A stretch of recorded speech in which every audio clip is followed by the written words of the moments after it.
खालिस्तानी आतंकवादी हरदीप सिंह निज्जर की कनाडा में हत्या के बाद दुनिया भर के लोगों को इजराइल के खुफिया संगठन मोसाद की याद आ रही है। जब मोसाद ने एक बेहद खतरनाक ऑपरेशन में दूसरे देश में घुसकर अपने दुश्मनों को मार गिराया था। मोसाद ने कैसे दिया था उस खतरनाक मिशन को अंजाम, बताएंगे आपको। आप बस कीजिए थोड़ा इंतजार और देखते रहिए भारत एक्स फैक्टर। नमस्कार। इस एपिसोड में हम बात करेंगे एक ऐसे खतरनाक सीक्रेट ऑपरेशन की जिसे इजराइल ने अपने दुश्मनों को मारने के लिए अंजाम दिया था। उन दुश्मनों को जो दूसरे देश में रह रहे थे, लेकिन इजराइल ने दूसरे देश में घुसकर अपने दुश्मनों का काम तमाम कर दिया था। इजराइल के इस खतरनाक ऑपरेशन को अंजाम दिया था उसके खुफिया संगठन मोसाद ने। अब सवाल उठता है कि मोसाद को आखिर इस ऑपरेशन की जरूरत क्यों पड़ी। तो चलिए आपको बताते हैं कि पूरी कहानी है क्या। ये बात है 5 सितंबर 1972 की। जर्मनी के म्यूनिख में ओलंपिक चल रहा था। सुबह 4 बजे का वक्त था। म्यूनिख ओलंपिक खेलगांव के अपने अपार्टमेंट्स में इजरायली खिलाड़ी गहरी नींद में सोए थे। तभी 8 आतंकवादी आए, 6 फुट ऊंची तार की दीवार फांदी और खेलगांव में दाखिल हो गए। थोड़ी देर में 8 आतंकवादी उस इमारत में दाखिल हो गए जहां के 5 अपार्टमेंट्स में इजरायली टीम ठहरी हुई थी।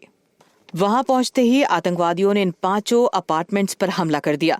शुरुआती हमले में इजराइल के कुश्ती कोच मोशे वेनवर्ग और भारोत्तोलक योसे रोमा ने आतंकवादियों से लड़ते हुए मारे गए।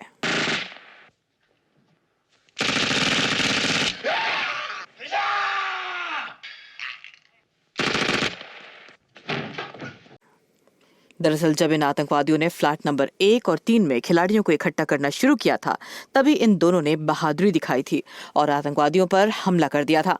आतंकवादियों ने इन दोनों को मार डाला। इसके बाद आतंकवादियों ने इजराइल के 9 खिलाड़ियों को बंधक बना लिया। कुछ इजरायली खिलाड़ी वहां से भागने में सफल हो गए। इसके बाद आतंकवादियों ने इजराइल के सामने 236 फिलिस्तीनी कैदियों को छोड़ने की मांग रखी जो इजराइल की कैद में थे। उन्होंने ये भी कहा कि उन्हें और बंधकों को इजिप्ट ले जाने के लिए एक विमान की व्यवस्था की जाए। जर्मनी ने इन खिलाड़ियों को छुड़ाने के लिए पुलिस कार्रवाई की, लेकिन इस लच्चर कार्रवाई में 9 इजरायली बंधक मारे गए। इस रेस्क्यू ऑपरेशन में 8 आतंकवादियों में से 5 आतंकवादी भी मारे गए। 3 आतंकवादियों को जिंदा पकड़ लिया गया। इजराइल के 11 खिलाड़ी मारे जा चुके थे। आप ये तस्वीर देख रहे हैं, ये 4 सितंबर की शाम की है। हमले के महज 4 घंटे पहले की, जब इजरायली टीम ने छत पर एक कार्यक्रम किया था और उसमें शामिल कलाकारों के साथ ग्रुप फोटो खिंचवाया था। पता चला हमला करने वाले आतंकवादी ब्लैक सितंबर नाम के संगठन के थे जो फिलिस्तीन लिबरेशन ऑर्गेनाइजेशन PLO के चीफ यासिर अराफात के संगठन फतेह से जुड़े थे। ब्लैक सितंबर के इस आतंकवादी हमले में इजराइल के 11 खिलाड़ी मारे गए थे। 2 की हत्या आतंकवादियों ने की थी और बाकी 9 पुलिस के रेस्क्यू ऑपरेशन में मारे गए थे। इजराइल इस हमले से आग बबूला था।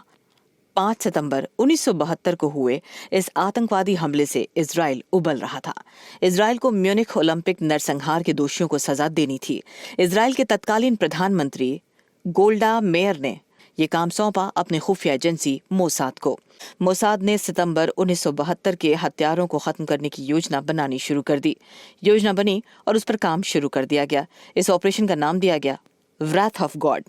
म्यूनिख ओलंपिक हमले के दोषी PLO के आतंकवादियों और उनके आकाओं की पहले पहचान की गई।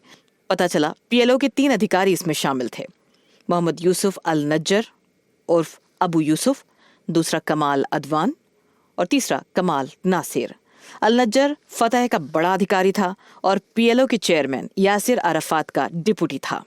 कहा जाता है कि ब्लैक सितंबर ऑपरेशन की योजना इसी ने बनाई थी। अदवान PLO का ऑपरेशन चीफ था, नासिर PLO का प्रवक्ता था। दुश्मनों की पहचान के बाद उनके बारे में जानकारी जुटाई गई। उनके निवास और उनकी गतिविधियों के बारे में डिटेल इंफॉर्मेशन कलेक्ट किया गया। पता चला ये तीनों लेबनान की राजधानी बेरूत में रह रहे थे। बेरूत लेबनान का सबसे बड़ा सी पोर्ट है। मोसाद को अब इन्हें बेरूत में खत्म करना था, यानी दूसरे देश में घुसकर मारना था। मोसाद ने अपने तीनों टारगेट्स लॉक कर लिए। मोसाद ने अपने दुश्मनों को खत्म करने के लिए रात का वक्त चुना। ये रात थी 9 अप्रैल 1973 की। जैसे ही 1973 का 9 अप्रैल आया, मोसाद ने काम शुरू कर दिया। इस ऑपरेशन में शामिल थे मोसाद के स्पेशल कमांडोज, जिन्हें सायरेट मटकाल कमांडोज कहा जाता था। जैसे ही घड़ी ने इशारा किया, कमांडोज की टीम अपने पोर्ट सिटी हाइफा से बेरूत की तरफ बढ़ चली। इनका टास्क था बेरूत में घुसकर PLO के 3 अधिकारियों को खत्म करना। सभी कमांडोज रबर के 3 जोडिएक स्पीड बोट्स पर सवार होकर बेरूत की तरफ बढ़े चले जा रहे थे। इनका नेतृत्व कर रहे थे एहुद बराक। कमांडोज का ये दल जब बेरूत के समुद्र तट पर पहुंचा तब रात हो चुकी थी। अब ये कमांडोज बेरूत से 3 मील की दूरी पर थे। टीम के सदस्यों ने नागरिक टूरिस्ट का वेश बना रखा था। टीम लीडर एहुद बराक सहित कई सदस्य महिला बने हुए थे। देखकर लग रहा था कि पर्यटकों का एक समूह है जो उस इलाके में घूमने आया है। समुद्र तट पर मोसाद के एजेंट 3 कारों के साथ टीम का इंतजार कर रहे थे। इनका काम था हैफा से पहुंचे इन कमांडोज को 3 मील दूर उन इमारतों तक पहुंचाना जहां इनके टारगेट्स थे। ये टारगेट्स थे पीएलओ के वही 3 अधिकारी जो इजरायली खिलाड़ियों की मौत के जिम्मेदार थे। रात के अंधेरे में कमांडोज का ये दल महज 2 मिनट में उन इमारतों तक पहुंच गया जहां उनके टारगेट रहते थे। कुछ कमांडोज अपार्टमेंट्स के बाहर रुके और कुछ अंदर गए।